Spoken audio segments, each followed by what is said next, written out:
Welcome into the Pigskin Pricks. Hope you're all having fun in quarantine. You're staying safe, drinking beer, sitting on the couch, and doing the same thing that we're doing, talking nonsense and talking football. I'm joined by Joe and John, as always, and I am Evan. And before we get into the festivities, Joe, what beer are you drinking? Evan, I'll tell you what, man, let's start the day off right. I am drinking a Rogue IPA. It's their out of line. And I got to tell you, man, I'm not a huge IPA fan, right? I'm not too much into hoppy beers, but this one, man, it knocked my freaking socks off. Crazy. So scale of 1 to 10, I'm giving this baby a 7. And for me to give an IPA a 7, that's crazy. Okay. Crazy, but I it's not my favorite IPA, but it's definitely in the top 5. You know, knock your socks off makes me feel like it should be higher than a 7.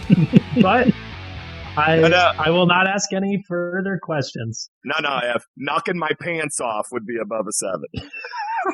Okay, fair enough. That's fair enough. John, did you want to share what you're drinking as well? It's not a beer. It's just simply, I got to think about this for a second. It is a diet ginger ale. No, I'm not done yet. It's a diet ginger ale. Shouldn't have started with that. And Crown Royal bourbon mash whiskey. Sorry, I said it was a bourbon. It's not even a real bourbon. It's just a bourbon mash. It says on the bottle, not a bourbon. It's just, don't get it confused because it's a Canadian whiskey. Sure. So to rate it, because it's not the best I've ever had, it is probably a 5. I'm going to give it a 5. Wow, a 5? You gave me a ton of shit last week. Giving a beer a 5. Well, I have better bourbons, and if it were fully sugared, actually like a ginger beer instead of a ginger ale, then I like it more. That's simply put. Fair enough. Right. So you like the sweet stuff? I like it to taste good. Yes. If that means it's sweet, that's fine. Okay, right. Sally. Well, that's good. Well, we'll be sure and get you a Zima next week then. Let's talk some football. He doesn't even know what to do. I don't know what to say. I don't know what to say to that one. Let's talk some football, and let's start with everybody's favorite running back, Todd Gurley, the man who is just on the market, but he was not there for very long. A hot commodity, I will say. Now, Todd Gurley, 25 years old. He's young. Maybe not, relatively young. Signs with the Atlanta Falcons. How about that division?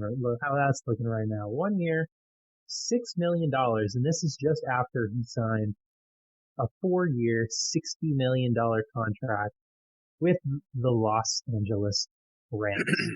So, Falcons are getting a pretty good running back here. I got something to say about that, by the way. I would love to hear. So you're right. He got $6 million from the Falcons, but he also got a bonus from LA for 7.5. But then there was something about like a $2.5 million offset, right? Which means he actually is going to make $11 million this year. Just wanted to clarify. Go ahead. Okay.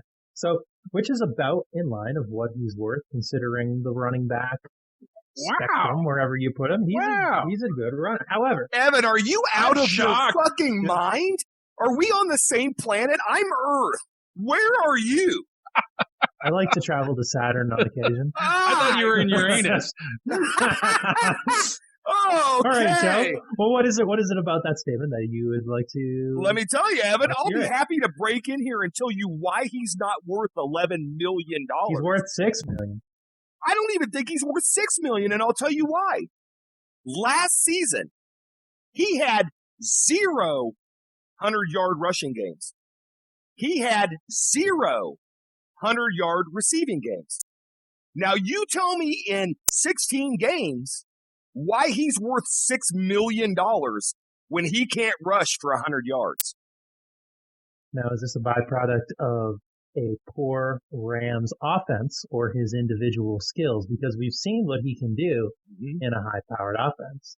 We've seen when he was almost the NFL MVP. Mm-hmm. So I want to help you defend this. I want to help you defend this, Evan. Joe, okay, can I speak just for a moment? I encourage it. Okay, so while you made that statement, and it's not a bad statement, let's actually look at his stats for the year. So out of many running backs, and the three that we're going to talk about, and I'm not going to lead into the other two guys yet. Right. But out of those three, Todd Gurley has the most attempts and yards last year, and he has the best average. 223 attempts, 857 yards, an average of 3.8. Yeah. Long of 25, he had 12 TDs. Yeah. He had 31 receptions with 207 yards, by the way, average 6.7, and another 2 TDs. And that's worth $6 million. You're telling me 12 TDs in total, he had the highest output of any of the three guys we're talking about. But just to surprise you guys, surprise us. He had right now the lowest contract. Not necessarily the lowest. I mean, really, for what the Falcons paid, he also has the lowest paycheck of the three guys that we're going to talk about. Mm-hmm. Yet he's the top performer. So that's why I think 11 mil actually is a really great deal, and even 6 mil is that much better for the Falcons. And it's for 1 year. It's and for 1 year, it's a 1 year deal with them. Now, it's a win-win situation for the Falcons. One thing I thought I heard, wasn't there a potential he has maybe an injury or something? Do we know for sure what's going on there? I mean, he was injured, yes. But he played, other than the bye game, he played in every game last season. Now, I don't know if it's because, and Evan, you brought up earlier. I got 15 games started. So there's 16 games in the season. He missed one somewhere. Okay, he missed one. All right, so here's what I would say, Evan. Sean McVay, they used him when he first came to LA. They ran the shit out of Todd Gurley. Mm-hmm. And somewhere they changed to a passing team. You can't say they suddenly had a shitty offense. They have the same offense. They have the same receivers. They have the same tight ends. They have the same running back. They have the same quarterback. Well, how'd that work out for him last year? Line. Well, that's what I'm saying. So what changed so drastically from previous years to this last year where he couldn't gain 100 yards on the ground? Is it people said, hey, Todd Gurley's great, let's stuff the box? Well, if that's the case, then why didn't their receivers kill it? Because Jared Goff is not a good quarterback. Well, that's a discussion for another day. But all I'm saying is, I think $6 million is too much for Todd Gurley. I think that the Falcons could have gotten him cheaper. It's like, look, you signed him to a 1 year deal. It's like, hey, I'm going to pay you $3 million. Come in and prove to me that you're the Todd Gurley of old. Because if you don't, I'm going to cut your ass. If you're looking at the whole running back market. Yes. Okay. And I don't want to bring up all the deals of all the running backs. Which is overpaid. Running backs of his caliber are making far more than $6 million per year. Of his caliber last year? Let's not. I'm just going to bring up the name Melvin Gordon in his contract. Okay. 2 years, $16 million. Extra year, an extra $2 million per year. Is he better than Todd Gurley? What is the running back market standard? 1 year, $6 million for a guy who brings in last year on a down year, brings in 12 touchdowns? Seems like a fair deal. Okay, but here's the thing. I agree with you. I think Melvin Gordon got way overpaid. Okay, we'll get into that. We'll get into that. But I'm going to defend myself on all of these running backs because, frankly, the ones we're going to talk about, they all got overpaid. And yes, I actually think that Melvin Gordon, I don't know how he got the contract that he got, but we'll get into that. We'll get into that. But I'll defend myself in the same regard with him as I am with Todd Gurley. Right. Okay. Now, I understand where you guys are coming from. Well, it's $6 million. It's a prove-it deal. And it has to be a prove-it deal because they said, hey, we'll give you a 1 year contract. Right? So they're saying, look, come and show us what you're worth or we're going to cut your ass the next year. We're not going to bring you back. Okay? Right. I don't think that he's going to thrive in the Falcons system. Okay. Why is that? I just don't, because Matt Ryan is a passing quarterback. Mm-hmm. Okay? I think they're a pass-heavy team. Yeah, but Joe, I got to interrupt you again. Please. But they've had, Devonta Freeman, they've had good years with running backs in the past couple of years. It's not impossible for them to do so, and it would only be helpful to them. Yes, I understand that, John. Some of the things you're saying, right, Todd Gurley's struggled. Last year wasn't his best year. Right. In fact, the year before wasn't his best year. His best year was 2017, but before that, when he first came out, he kind of struggled. He had a rough little bit of a career of ups and downs, and So I'm not against what you're saying of he may not be successful for Atlanta, but I don't agree that it's because Matt Ryan's a throwing quarterback. I think that organization has proven if they got a decent runner, they will use them. Right, John, but you also, I would love to look, and I have not checked the statistics on this, but my guess is that most of the yardage that Dante Freeman and Tavon or whatever, Tavon, would be passes out of the backfield. I'm guessing that most of their yardage is in the passing game, short passing game. Not they do thrive with passing running backs. Absolutely. And I think that's where those guys thrive. Gurley is not that guy. Now, can he catch out of the backfield? Of course he can. Any running back can catch, but that's not his strong point. Right? He's not a guy that catches it out of the backfield. He's a stick it in my gut and let me run with it. Some would question Derrick Henry's ability to catch the ball. Well, yeah, he does do it, but very infrequently because he's not that good at it. Yeah. So go ahead. Yeah.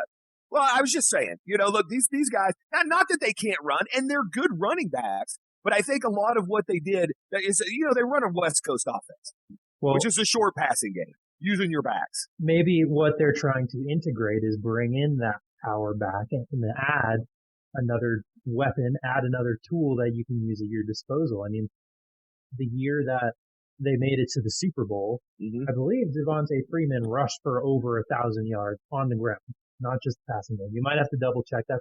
I'm not sure about that. I remember him having a great season overall. Season. Yeah, and right. He certainly can do both. He can run the ball, he can catch the ball. But correct. I think bringing in Todd Gurley, in addition to maybe you have.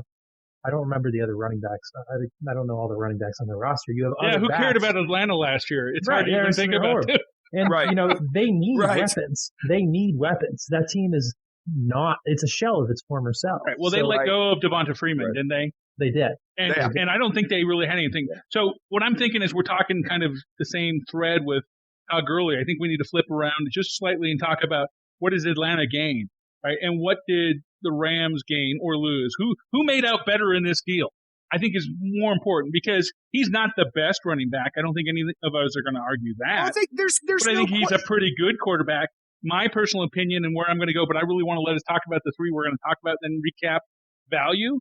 I'm going to tell you I think he's the best value because he was the best performing back last year, and now he's going to be the least paid of the three guys. So, and I got the numbers to prove that. But John, they could be the bottom three running backs in the league. But they're not. Really, right? Todd last year was ranked 20. Yeah, okay, yeah. So well, again, NFL.com. So Todd was 20 out of 32 teams, John. Ranked 20 out of 32 teams. There's more than one running back per team, so you can't go with that math, right? That is true. So it would be actually even be worse. We've already hinted to Melvin Gordon, right? So let's just cover. I'm going to give all three names, and then we're going to recap with them. So Todd was 20th. Melvin Gordon was 27th. Right? Yes. And David Johnson was 55th ranked running backs in the league. So with only 32 teams, how the hell did you get 55th?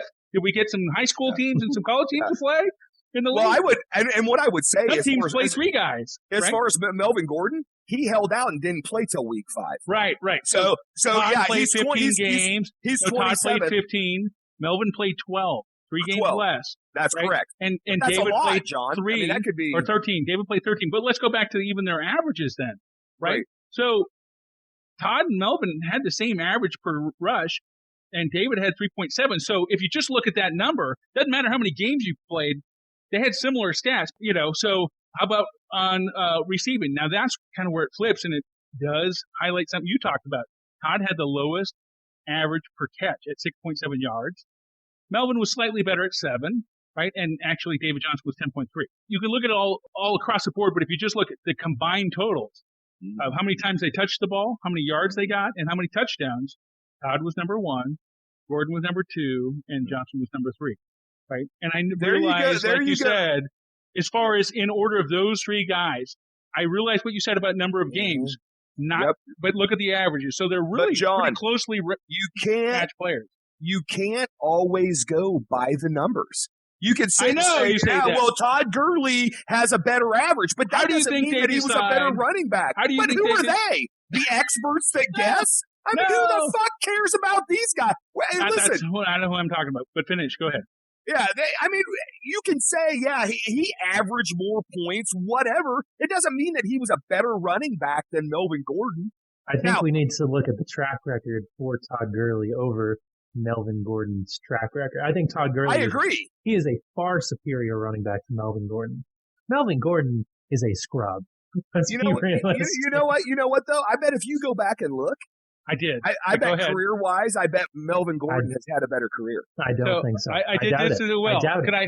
I'm just going to give the quick one. So again, 1, 2, 3 is the same. Gurley, Gordon, Johnson. Gurley had the most attempts and yards and the best average. And I was saying that earlier. Gurley is. But by how much, John? I mean, what are we talking about? Well, over 1,000 yards across his career. Now, I'm not looking at the number of seasons. I think they're all pretty similar, but I can go into that.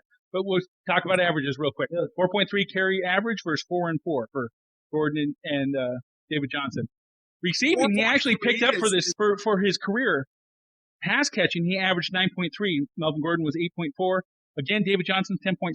So David is clearly the best running back out of the backfield of the three guys, but has the lowest stats overall.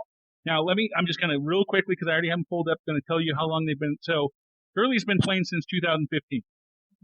Melvin's been playing since 2015, so they've had the same amount of time, and I thought they were because they both kind of came out. Yep. Actually, all three guys started in 2015, so they've had the same opportunity, at least from time in the league, whether or not they had the same number of games they played or starts. But whose fault is that?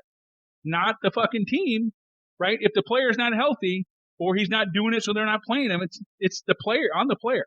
I mean, yeah, you get hurt, and it's hard to blame the player, but some guys are just more resilient. When you're paying them money, you look at the guy who's going to be on the field. That's the guy you want, right? Yeah. Well, let me just point out one thing. And you guys, how about 10? Point out 10 things. No, I'll do one. And because you guys, listen, you're going to disagree with me no matter what you do, but I'm going to bring out a name. Let's hear it. This is what's going to happen. All right, Le'Veon Bell kicks fucking ass with Pittsburgh, goes to the Jets, struggles, fucking horrible. Same thing. You watch Todd Gurley goes to the Falcons, and I'm not going to say you're wrong, but same kind of struggle. And the thing is, with running backs, I think all of these running backs are sort of proving, like, you can't pay big money for any running back. No, they're all overpaid. I'm going to refute. I'm going to battle Joe again. So Le'Veon Bell ranked number 24th, below Todd Gurley, and above. He sucked last year. Thank right. you. He also played for a shitty team. I don't like him, but he ranked better than Melvin Gordon and David Johnson at 24 versus 27 and like 55, but less than Todd Gurley. I think there's another problem, right? Le'Veon got a big head, sat out an entire season and didn't play, and lost some skill. And then he went to a team that sucks. I'm glad he's shitty. Melvin Gordon sat out. Not an entire season. No, that's a difference. But he sat out training camp. You lose training camp. And his first couple games, he sucked, and too. you know what? He even said last week he regrets sitting out because it hurt him. Yeah. Well, he admitted it. It hurt his paycheck more than anything. I mean, the Chargers had offered him a bigger, longer contract that would have paid him upwards of close to $10 million a year for something like 4 seasons, similar to Todd Gurley's original contract. Maybe not quite the same, but it definitely did cost him. But I don't think, you look at Le'Veon Bell, the Steelers easily replaced him with Connor. So it's you can get these cheap, serviceable running backs in the 4th round of the draft. Evan, I'm so glad you brought that up because I'd like to bring up a guy by the name of Austin Eckler. That's exactly what the Chargers did, and I've got a few stats here of my own in regards to Mr. Eckler. He only had one 100-yard rushing game, but it's because Gordon stole all the carries from week 5 on. But he had 3 100-yard receiving games, right? And then he had multiple 50-plus receiving games. This back is outstanding out of the backfield catching the ball. Mm-hmm. Okay? He can also run the ball if he's given the opportunity, which he wasn't last year. San Diego saw it. Those first 5 games, they're like, okay, this is our guy. Good. But we got to swallow and let Melvin play because we're paying. He's making money. right? Because he finally signed the tag. But at the end of the season, they're like, screw this. Let's go with this guy. He's on a 4-year deal. $24.5 million is what he signed. Right.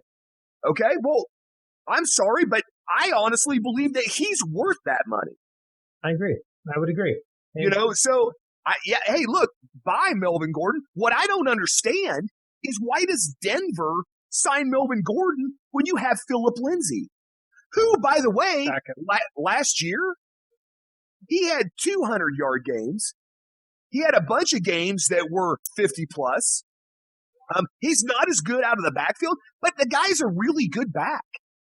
A really good back. He's on a 3-year, $1.725 million contract. That's what they're paying Phillip Lindsay. Why bring Gordon in and pay him $16 million? Is he going to start? That's a good question. I mean, you could have Go ahead. Sorry. You could have a running back by committee situation there where they're both getting carries. They're both getting 15, 20 carries. But that's a good point. I mean, do you think 2 years, $16 million is fair price for Melvin Gordon? Do you think they're going to be starting a rookie quarterback? Yeah. So, well, would you want to pay a running back $16 million who's going to split carries? They're going to. That's a good point. I think with Gordon's deal, the first year has more guarantees, and they can easily cut him after 1 year. Right. So it's almost like a 1-year deal if he doesn't produce. However, it is a lot of money. That is a lot of guaranteed money. So that's right. But you need, with a rookie or second year, he'll be a second-year quarterback at this point. You need a strong running game. So bringing in Melvin Gordon, maybe it's more of an insurance policy. Maybe you do sort of have the combination of Lindsay and Gordon splitting carries, and maybe you even have 2 running back sets, that bring that back.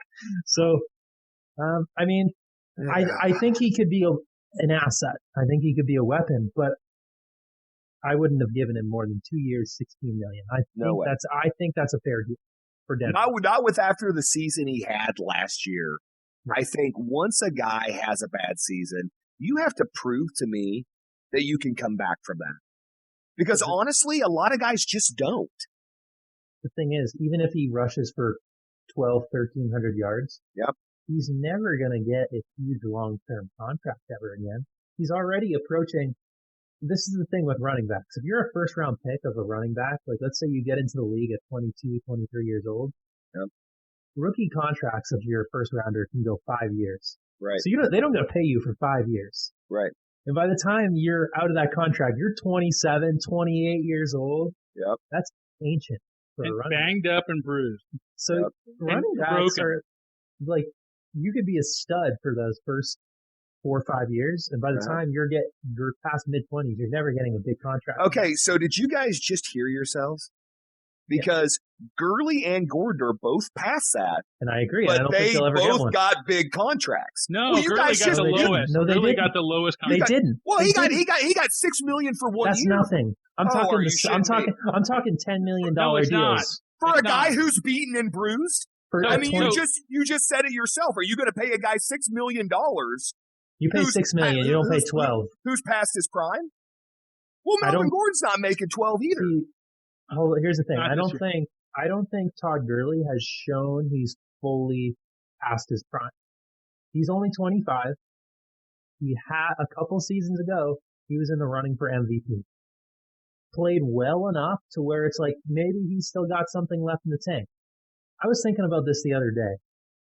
Frank Gore is the most underrated running back of this century because he is 36 years old and he is still bruising. He's running. So, you know what? I'm going to give you props for bringing up Frank the Tank. And because that's pretty cool. 10 years older than Gurley. So how do we know he can't still be productive at 25 years old? He's worth a risk for 1 year, $6 million. Same with Gordon, 2 years, $16 million. If Gordon sucks after 1 year, you cut him. And all right, you paid maybe $10 million of that guaranteed money. And, you move on. But it's not a long-term investment, and they've been proven to be valuable in the past. So I think both are good deals. Both are good deals. Joe, I'm going to interrupt. First, I got to give you props. But I think you made some great points that I want to cover. So with Melvin Gordon, right, and the fact that Chargers had Austin Eckler, and why keep Melvin Gordon? Or you got to decide which one of the two do you keep. And I totally agree with you. I kept Austin Eckler. Same. You and I were talking before this ever happened that we wish Austin would have went free agent and the Chiefs would have picked him up. Right. So we like the guy, and he's a great value. So the Chargers I think they made a great decision there. And I'm trying to spin you back a little bit guys, to who's benefiting team-wise and player-wise in these deals, right? And also compare them. And I think we're doing a good job. And so I think the Chargers had a no-brainer. Pick one of these two, and Austin's cheaper, and he did a better job. In fact, from a receiving perspective, he rocked it last year. He didn't do as well out of the backfield, but he killed Melvin Gordon receiving yards. Right. Yes. So totally well worth it. What about Denver? Just my 2 cents. Why did Denver pick him up? I'm definitely siding with you want a couple running backs that are decent, whether or not even your quarterback's young, but especially when your quarterback's young, because Phillip could go down. And or think about this, when Phillip's ready to renegotiate, if they got another decent running back, they can negotiate better with him. They aren't hand-tied with, this is our only good back, we don't know who else we're going to get. Now they're going, hey, we got Melvin Gordon. If as long as he does okay, reasonably close to Phillip Lindsay, and maybe he's not getting as many carries, you're going, we can let you go, Phillip, if you're going to ask too high, or we'll keep you if you can just stay in line with your paycheck. So right, I think for Denver, it was a no-brainer in that the guys doesn't cost too much. They got room because they got a good running back for cheap. And he did okay last year. He's not the best. I think Todd Gurley is the best deal. Weirdly enough, Melvin was the second best deal in my opinion. And I'll show you with the numbers why I say that. And to answer that, you said, who are these guys? To me, those guys are the guys that are writing the paycheck. The owners, the player personnel guys, they're looking at things, and they're not just going with my gut on, I think Todd Gurley's this or that. They're going, here's the numbers of what these guys can do. Here's what we're willing to pay. Clearly, with Gurley's contract, Atlanta wasn't willing to pay a lot. So his numbers, while they look good, Atlanta's like, we're not quite comfortable. Plus, you're already getting this other paycheck out of the Rams, and so we don't have to pay you as much because you're making decent money. How many times have the numbers fucked the owners and the personnel guys? How many times, Sean? A lot. So you can sit here and call me crazy, but I'm telling you right now, the numbers don't always tell the true story. And you're going to see. When the season comes around, y'all are going to see. We're all going to see. What's your stat line prediction, Joe, for Gurley in Atlanta then? Are you talking total yards? Or are you talking? I mean, what are you? Whatever that question means to you, I want to hear. So let me tell you, yards, last year to help touchdowns. set you up, he had combined receptions and carries. He had 254 total touches, 1,064 yards, and 14 touchdowns. So there's your benchmark of last year. What do you think he's going to do in Atlanta? He'll do less. But how much less? How much less? Give me a percent or a number. 10%, 20%, 50%. Give me how many touchdowns he scored. 7. Half, 50%. So you're going to say 7 touchdowns. Yep. So okay. 7 touchdowns because their offensive line's not as good. They don't have the receiving core that LA has. So people are going to come up and they're going to play him. You know, when you don't have the offense, same thing. Saquon Barkley, people play him. And why? Because the Giants don't have anybody else. It's the same thing. They're going to come up. They're going to play Todd Gurley. And is he going to have a bad year because he's a bad running back? Not necessarily. But people are going to play Todd Gurley. Make up your mind. I disagree. I disagree, Joe. Sorry, I don't think he's worth $6 million. No, I completely did. I think you contradicted yourself within that logic. Because you said Saquon Barkley, they have nobody on the Giants, right? Yes. On the Falcons, they have weapons. They have Matt Ryan. They have Julio Jones. They have who's 46. Keep going. Who else do they have? I'm saying they have. I'm just saying they have a better offense than the New York Giants. So Todd Gurley, I don't think they're going to stack the box against Todd Gurley because he is coming off of a down year to his standards. So you have to prepare. You have to prepare for Matt Ryan, who's a former MVP. You have to prepare for Julio Jones. You have to prepare for that Atlanta offense. So I think he's going to get an opportunity to run. Does that mean he's going to put up 2,000 yards? Of course, probably. I'm not saying the opportunity's not there. I'm just. Well, every running back that gets carries has a chance, but I just don't think he's going to do what you guys think he's going to do. I didn't give you a number. What I think is, I think he's a good value. So I think we're beating the hell out of Todd Gurley more than we should. I don't think so. I hear you, and that's fine. Okay. So again, we're going to get to the other piece, or I'm going to, but one other point I wanted to make is you're all considering how long they've been in the league, blah, blah, blah. They've been in the league the same amount of time. Todd Gurley's 25. Melvin Gordon is 27, and David Johnson is 29. So their bodies have different wear and tear. Again, in my mind, the least cost for the best production in the past, to me, Todd Gurley's a great value for the Falcons. However, let's end it with who got the better deal on this? The Rams for letting him go or Atlanta for picking him up? Just make your call. Atlanta. I go with Atlanta as well. What do you think, Joe? The Rams have dead money. How do they win it all? Who else do they got? Well, that's what I'm trying to think. I'm like, who else do they have at running back? Clearly nobody of note. Yeah. I mean, obviously. So, although all our listeners can slam into us for that's fine. That's what we want. We want that. We want them to help us faster. They have on the list. They have Daryl. Oh no, they got Malcolm Brown, who's Malcolm Brown, and they got Daryl Henderson. They got two guys. Yeah. I predict a rookie running back in the mix. Yes, from the draft. Yeah, there's a rookie. There's a rookie. Yeah, they'll be drafting a running back. Joe and I think we both agree that the Chargers won out on letting him go. Yes. What do you guys feel about? And then Evan, tell us what you think about that. Also, how did Denver do picking him up? Do you think it was a good move or a better move than the Chargers letting him go? I think it was a no-brainer. Like you guys are saying, it's a no-brainer for the Chargers to let him go. Okay. So we all agree. Yeah. Right. So what about Denver? What do you guys think about Denver? I mean, Joe gives me the feeling he thinks they were stupid, and it's a win. I think it wasn't a bad move. I think they could have got a better value out of different guys. But I think it was a decent pickup. When you got a young quarterback in there, like we were saying, 2 years, $16 million with really a front-loaded deal, so it's really just a 1-year commitment for a running back who has proven to be a workhorse in the past. That's not a bad piece to add to your team. Joe, what do you think about Denver's pickup? Just clarify in case I misread you. I think it's ridiculous. I think you take that money and you sign a Cam Newton to come in and challenge Drew Lock for the starting position. Now you've got a veteran. You've got Phillip Lindsay, who killed it last year. What the hell do you need Melvin Gordon for? Spend that money on something that you need. You don't need a running back in Denver. You need a quarterback.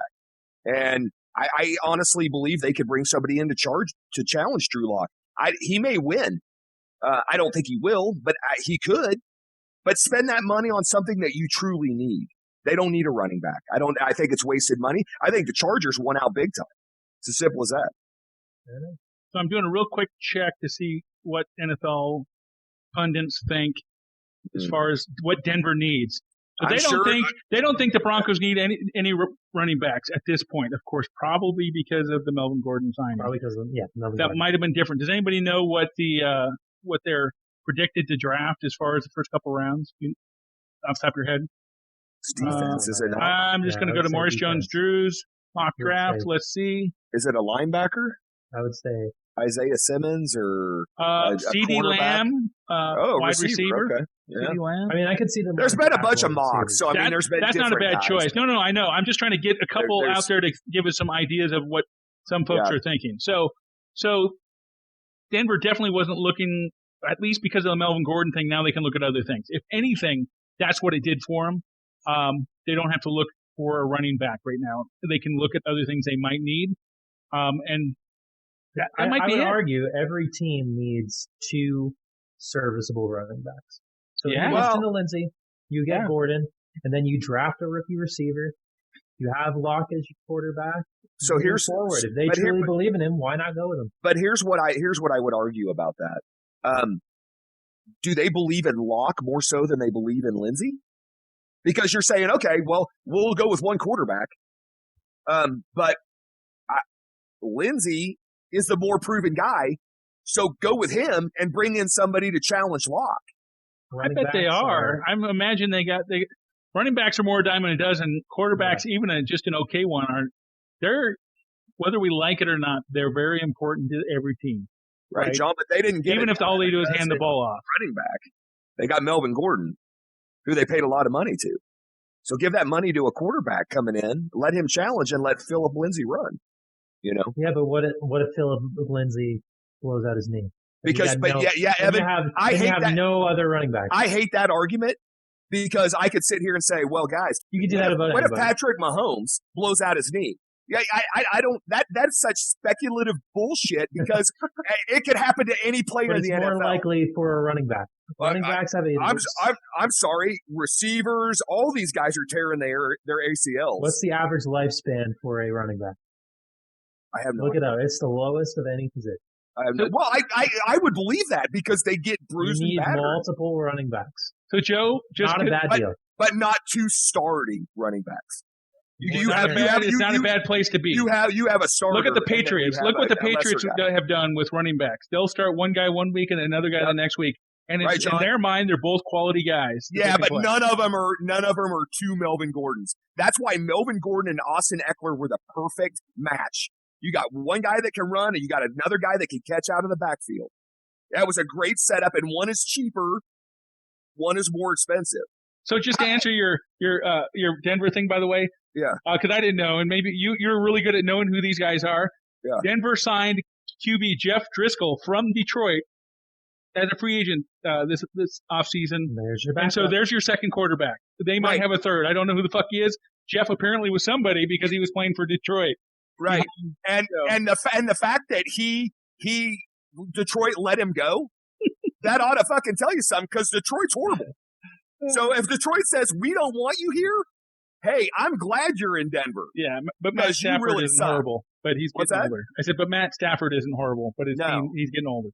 So they got to be looking to have somebody to back him up sooner than later. And apparently this guy isn't good enough to play for Detroit. Right. Do you even know who the hell he is? I don't know. Where'd he come from? No, I don't. He played a couple games. Oh, there you go. Well, yeah, because Matt got hurt. He played on Thanksgiving, I believe. Matt he played on Thanksgiving.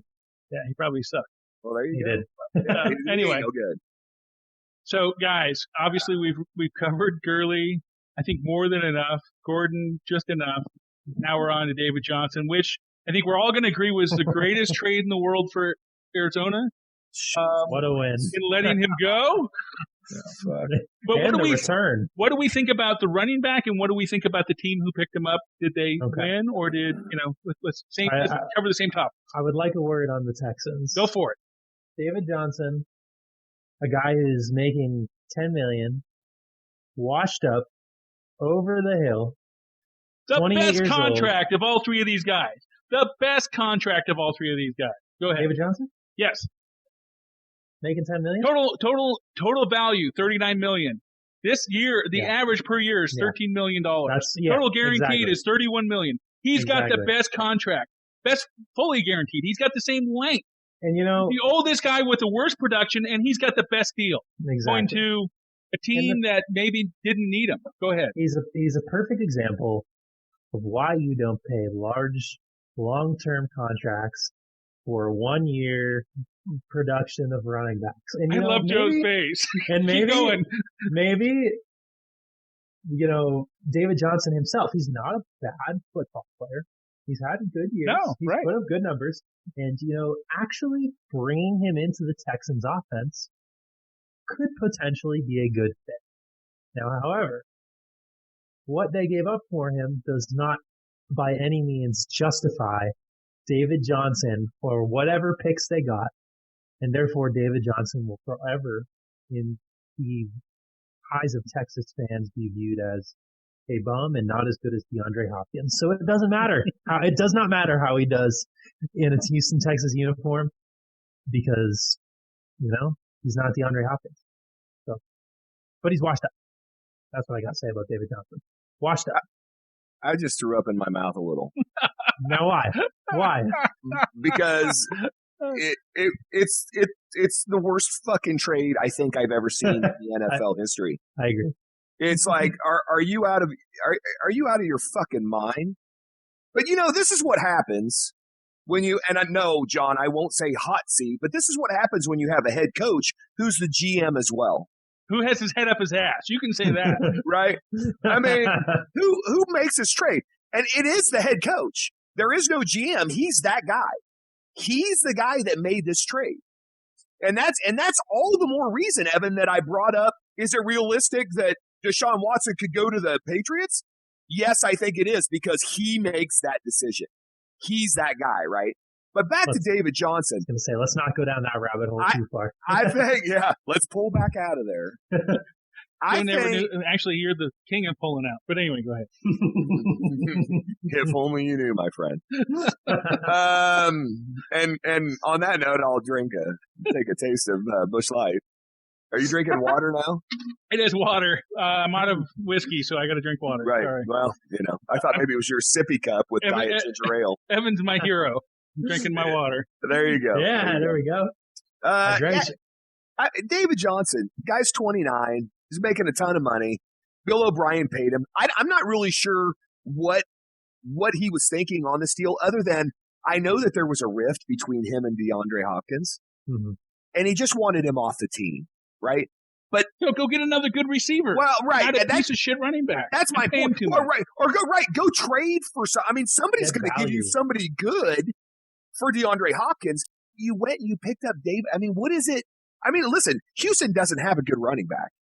I mean, what do they got? They got Duke Johnson and Lamar. I don't even. Lamar Miller. Did they let him go yet? I think they let him go. I think they let him go. I care so little about the Houston Texans. I don't even know if he's still on the team. So maybe he thought he'll come to Houston. He'll resurrect his career.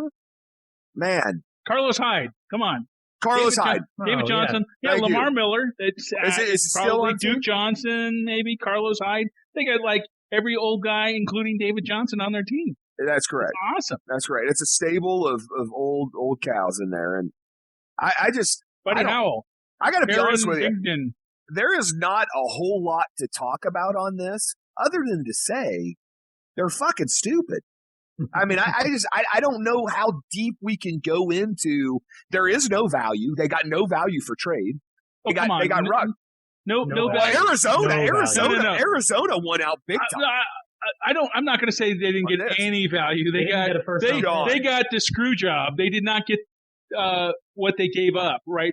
No. And what I'm going to mean by that is out of the running backs we talked about, this guy had the lowest performance of all of them from numbers of last year and over his career, much less last year. He's the oldest guy.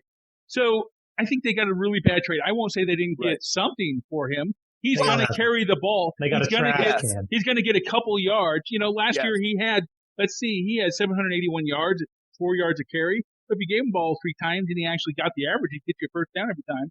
Right, John, but it's not value at $10 million. That's not value. And at DeAndre Hopkins. Yeah. I mean, you lost. And again, 3.7 yards a carry. I keep looking at. Yeah. He had 2 touchdowns last year. There is no running. value. He had 4 touchdowns receiving, so he can catch the ball. He had more yards receiving last year than he did rushing by about 25 yards. But compared to the other guys combined, he had less yards than Todd Gurley just running the ball. Well, here's my question though. Yeah. Why, if you're willing to bring in David Johnson and pay David Johnson $10 million, why don't you just keep DeAndre Hopkins, who can catch the ball, while also going and paying Austin Eckler $10 million if you really want to pay a running back who can catch the ball $10 million. Go pay him more than the Chargers paid for the 4 years, $26 million for Austin Eckler. Give him a big contract and keep DeAndre Hopkins. I know the coach had a rift. I understand. Wants him off the team. Yeah. Go get value and then go spend your money wisely. Go get another receiver. Go get someone like Eckler. You didn't need another shitty running back that's getting old. This is such a fucking snooze subject. I can't even. I know, but it's hard. I mean, it's really fucking hard. I mean, this guy, there's no value. The Houston Tech, they're idiots. Now, I will say this. So, Kyler Murray is a running quarterback, right? So, I'm sure he took a lot of carries, right? But so's Deshaun Watson. He'll tuck it and run, too. Absolutely. So, it's not like David Johnson is going to play with another quarterback who's more of the drop-back variety. I mean, they'll both take off with it. So he's really going to be, behind a guy that kind of plays the same way. So I don't really know. I don't know what O'Brien was thinking. You know what? And what's sad about that is he comes from the Belichick tree. He's the shameful cousin that we did. Apparently he is. Well, they need to disown his ass. Well ahead of that one. We'll disown him. Are you kidding me? Belichick saying, actually, Watson. Yeah, I was going to say, we may let him back in. Yeah. How stupid are you, cousin? Yeah. So when that cousin has, a nice little piece of value, and be like, hey, you want to share the goods with the family and bring us Deshaun Watson, essentially. And then we'll disown him again. We won't let him back on our coaching tree, but that's okay. Yeah. Well, this should come as no surprise that the biggest need for the Texans in the draft is a wide receiver, among other things, but a wide receiver, right? And I'm trying to figure out what I'll go to the right, just to support. If only they could get the best receiver in the NFL. What does Arizona need? Arizona needs, a line, some defensive guys, and a tight end, right? So they've definitely wrapped up the running back as far as they're concerned. The running backs are good. Who the hell is their other running back? I don't know. Let me tell you. But their quarterback and their wide receivers are great. Kenyon Drake is a stud. Oh, that's who they got. That's right. He was a great pickup last year. Let me tell you. Remind me. Yeah, they don't need a running back. He had 300-yard games out of 8 games with the Cardinals. Okay, and then he could catch the ball out of the backfield too. He basically kicked David Johnson off the team because he took over once he was. Yes, he absolutely took over. So thank you for covering that. So I think we all agree the Cards won this one. I mean, they got rid of a back they didn't need. They got a wide receiver to only make their team better. Yeah, and Houston got a running back they probably don't really need, and they lost a receiver now they need. They got plenty of running backs, but David Johnson's not the winner of this. I think it's going to be so evident who's the winner of this trade because Houston is going to maybe get 7 wins, 6-7 wins at most. Deshaun Watson can only do so much. That's only if they have Deshaun Watson. Exactly. And I think Bill O'Brien is gone by the end of the season. Yeah. And I think Arizona pushes for a wild card spot at the least. But maybe doesn't win the division because you got the Niners in there, you got the Seahawks. Yeah. That is a stacked division. Yes, it is. Yeah. But I think Arizona can make a major play towards one of those wild card spots. Kyler Murray going into especially since there's an extra one now. Exactly. Oh, that's right. That's taking place this year.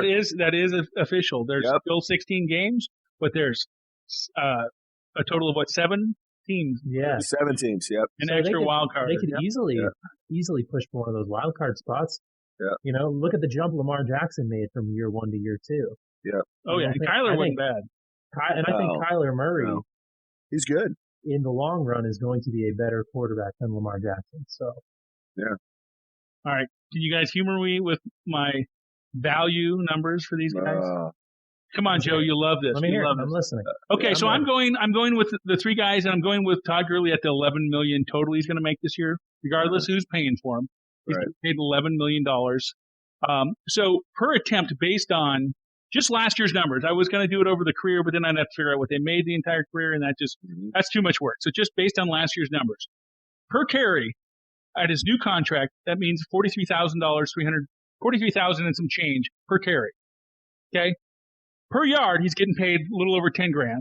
Per touchdown, he's getting paid $785,000 per touchdown.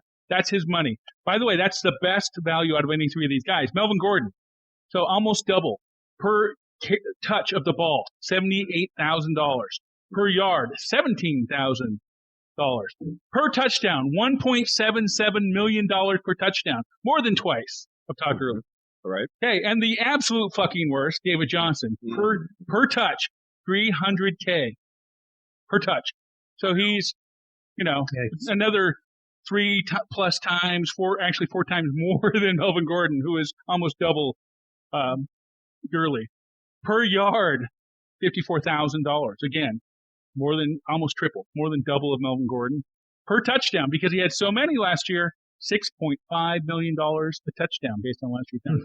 So if I were paying for one of these guys, I'd, again, take Todd Gurley because of the value. Paying him the least amount per the numbers I expected to get or something similar to that he did based on last year's numbers. Thank you for humoring me. I know you're just a huge fan of my numbers, Joe, but somebody's got to do it, and I'll take it for the team. Makes me want to stick an ice pick in my face. But could you please, while I'm doing this, because you start yamming, and I don't mind. Just one night at a time. Next week, certainly would be a showstopper. Let me tell you. Yeah. You still could talk. We're not asking you to put anything else in your mouth other than your beer. All right. I appreciate that. Okay. I get the value. I get the numbers, right? David Johnson's horrible. Todd Gurley's not a bad running back. I don't think they're going to get the value out of him. I know you guys think $6 million for 1 year is great, or whatever he's getting, $11 million. That's not as good as Philip Lindsay, right? I'd rather have him, but I think where he's a middling running back, really he's very close to Melvin Gordon in ability over his lifetime. I think superior and last year. Gordon. His numbers are a little bit better, but he did have his averages are right in line with Melvin Gordon's averages. If we want to just go there, slightly better per carry over his career, and slightly better per reception than Melvin Gordon for the career. But last year it's hard. I mean, their numbers were really close. Again, Melvin didn't have the same number of games, but the numbers were really close. So I'm just going to say last year they were really close to the same production based on averages, but Melvin's costing him the team that he's playing for about twice the money. That's correct. Right? That's what I'm pointing out. It's not that they're so much different in ability. It's what you're paying for the guy. Now I will say this. And Gurley's the youngest guy by a couple of years. I do think the value is better for Gurley than it is for Gordon. I can at least understand why the Falcons went and got Todd Gurley. I think they're paying him too much, but I can understand it. I don't know why Denver went and got Gordon. Right, you don't like any of these guys, actually. You guys, you want to get into it. You hate everyone. They're all overpaid. They all suck. That's basically that's not what I said. I think every single one of them is overpaid. Yes. Sure. Like I said, Gurley I can understand to a degree. Gordon I can't, because they don't need a running back. They need other positions worse. Go spend that money elsewhere. Well, do you think Gordon on another team deserves 2 years, $16 million? Depends on what team. Do you think any of these guys could play for any team in the NFL and be decent? You're talking Gordon and Gurley? No, any three of them. All three? Yes. Oh, all three? Yes. Do I think they could play for any team and be decent? And be decent, yes. What I mean is, if any team picked them up, we'd go, that's not a bad pickup. It depends on what the salary is. You mean for the salary? I know. Because that makes a big difference. First, I'm just talking quality of the player. What I'm trying to point out here is the quality of the player, not the deals they're in or the team they're playing for. The quality of the player. I think all three of these guys can play. So you open your mouth. Rank them 1, 2, and 3 of who you like the best. Gurley, Gordon, and Johnson. Joe. Gordon, Gurley, Johnson. Gurley, Gordon, Johnson. And it's no surprise I said that because that's how I have them ranked. But to me, it's just stuff. But I think we're real close. So, the point is, they're all decent guys. They all could play for any team in the NFL still today. Some are a better value than others. I think the funner part was really which teams are getting a good deal out of this and which teams aren't. I think that's more interesting than what we're going to see. I also like what Joe points out. What is going to actually happen through the season? That's to me, one of the funnest part of doing this podcast is predicting something, putting it out on the line and saying, this is what I think is going to happen. And then we just sit back and see how close we were to being right. And I don't think any of us are going to make fucking excuses. We're just going to go, I was wrong. I was totally wrong. That guy sucks. Todd Gurley didn't do anything this year. He got hurt in the first carry, didn't get anything. He was a waste of cash. He's a bum, right? Or he held up, whatever. But we'll find out. And I'm going to hold up the lube, John, and I'm going to say, bend it over. There it is, buddy. Yeah, you're taking this one. Don't forget that. But I think the shitty tattoo we're going to give you. I think the cool part, as long as I don't have to shave my leg, it's going to be a target on your ass. Shit. I think the coolest part about this podcast is that we will be honest. We will be saying, I said that Todd Gurley's going to suck. I didn't know he was going to run for 2,000 yards and have 30 touchdowns. I mean, if I'd have known that, he's got great value at $6 million if he's going to do that. And I'll own it. If I say it and I'm completely wrong, I'll be like, man, I totally screwed the pooch on that deal. Because it's all speculation. Everything that we talk about is speculation. I mean, that's all it is. And that's any guy on ESPN or any channel you watch. They're all speculating. Yeah, we just don't have any credentials. We're a bunch of bums, but it's none whatsoever. But you know what? We drink beer, and that's enough for me. Talk shit. What more could you ask for? Right. All right. Anything else, guys? You want to cover? All 3 losing records. All teams. All those. Wow. Oh, where they're going to? Yeah, that's wow. Awesome. I like that. What about the teams they left? That also says something. Okay. So the Rams. 7-9. So losing record. What about the Chargers? 6-10, 7-9. Losing record. What about Arizona? I already know the answer because you said it, but go ahead and say it again. 9-7. 9-7. I was going to say, yeah. I'm not going to argue with you. I think not necessarily because of these players, but because of what's going on with those teams. Yeah. The Rams have struggled and they don't really have a running back that we know of. Right. Chargers have a quarterback that we're not impressed by, as we covered in our last podcast. And then, Jesus Christ, Houston, even if they have a good, if they have a good quarterback, which he might decide he's going to sit out for this season, they don't have any receivers right now that, not any. They have some okay receivers, but they really lost out a lot, and this running back doesn't add a lot of value. Yeah. Hey, let's face it. Houston, they're the Bengals of the South. But they weren't. They had such. They weren't. They are now. And watch them surprise us, and then they magically come out on top, and we'll be. Oh, there's no chance of that. Are you kidding me? I mean, Deshaun Watson's good, there's but a better chance that a unicorn's going to show up in my backyard, like right now. Hey, you never know what the draft's going to produce a winning football. You never know what the draft might hold. No, they were a winning team last year. They were in the playoffs. Does this draft produce a DeAndre Hopkins in his prime? Well, being that they don't have any first round picks, they only have 2 second round picks, and then most of their picks, over half their picks are in the 7th round or later. They're in trouble. But they might get lucky in the 2nd round and pick up a couple really good guys, and who knows? Somebody from the practice team might step up and just shock us all. 6-10, Houston Texans. 6-10, the Houston Texans. Goodbye, Bill O'Brien. Yeah, I second that. No hot seats, guys, but I like what you're saying. We want to end anywhere? Any recaps? Any last parting words, or are we just fucking out of here? Nice job, Arizona. Nice. Yeah. Arizona's the big winner tonight. I think Atlanta's the second biggest winner on the value. Yeah, well, I think you drink diet ginger ale, so nobody gives a fuck. I was gonna say, have a fun 6-10 season. Yeah, there you go. You got Tom Brady coming to town. It might be. I like that. I forget what their record was last year because they did have a good ending of their season, but their beginning of their season was terrible. But I don't think they're going to have any worse season last year, and I actually think Atlanta will improve slightly. You know, Ev, but at least they didn't overpay for their running back. That's what I'm going to say, compared to these other guys. To these other guys. Wah, wah. Hey, so, I was thinking, the other receiver that you missed on Atlanta is Calvin Ridley. Calvin Ridley's a beast. Yeah. That was the other. I was trying to think. I'm like, there's another receiver. I couldn't think of his name. And it was Julio, but it's Calvin Ridley. Young guy. Ridley's good. They lost their tight end. Hopefully they got another guy that'll fill that role well. And their offense is not bad, honestly. Yeah. And the defense. Their line is suspect. They need to work on their, maybe 7-9 then. They need to work on their defense. Maybe. But their offense is pretty decent. That division's too good. Yep. That division's going to be tough. That's going to be tough, yeah. Yeah. Tampa Bay, New Orleans, yeah. Carolina, they're a bunch of bums. Yeah. But they're good for Atlanta Falcons upset every year. Yeah, that's right. Exactly right. Thank you, my friend. I appreciate that. They might even do better this year because of Bridgewater, but I doubt it. It's possible. Who knows? All right, guys, it was fun. I can't think of anything else. Okay. I appreciate your time. Until next time. What do we want to talk about? Do we want to give any of our listeners a teaser onto what we might want to talk about next week? We don't have to hold ourselves to it, but we can throw some ideas out there for them. More running backs? Because there's other guys to talk about. There really is other running backs, or do we move on to say wide receivers?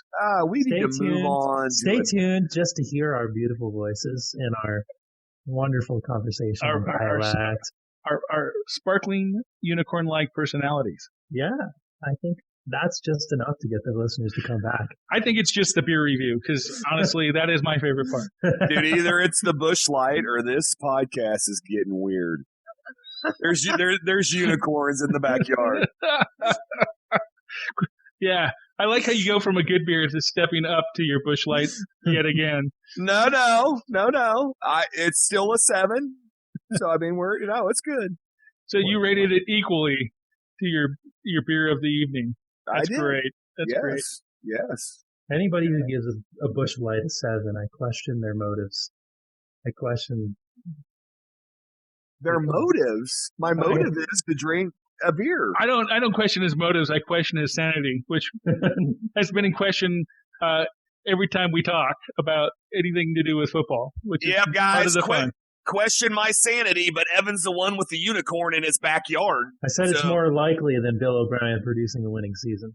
Oh, then there's a unicorn in your backyard. So what you're saying is Bill O'Brien's going to produce a winning season? No, just the opposite. He's not going to produce a winning season. He's saying there's a unicorn in his backyard. I've only seen it there once. Fair enough. Well, so the chances. No, really think about it. The chances of a unicorn being in your backyard are really, Jesus, really low. Don't run the numbers on this. Really, really low. Probably lower, actually, than Bill O'Brien's ability to get a winning season. No chance. But if it's higher, like if it's 0.00001 and Bill's is like 0.0000001, by the time you get a unicorn in your backyard, Bill O'Brien's still got a winning season, buddy, because the numbers are so bad. No way. Okay. Bill O'Brien will never have a winning season. Did you just try to run value on a unicorn? Not value. How much bourbon did you drink? Anomaly. Well, whatever. I just threw up a little again. I'm gonna get a horse, paint his ass white. Hook Joe's dildo to the front end.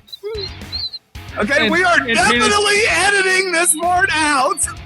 You assholes. And paint his tail rainbow unicorn colors, and we will have unicorn. Then I gotta find Evan's house. Can you give me your address? Because I have no idea where you live. Travel to the northeast, go find the rainbow unicorn. Hey, I'm near Gillette Stadium. Evan's got to be close by. Can you guys somebody point me where to go with this unicorn? They're like, why do you got a horse with a dildo? He's not overly close to Gillette Stadium. About an hour and a half. Right. I'm just saying that because he's such a Pats fan. He's got to live right next door. He's got to be there somewhere. Yeah. It's like a small town, isn't it? And literally up there, next door, is seriously another state. Oh yeah. That's the way it goes. All right, boys. Well, let's wrap this shit up. All right. Until next time. Until next time. Take care, guys. You got it. All right. See you later. Out. See ya.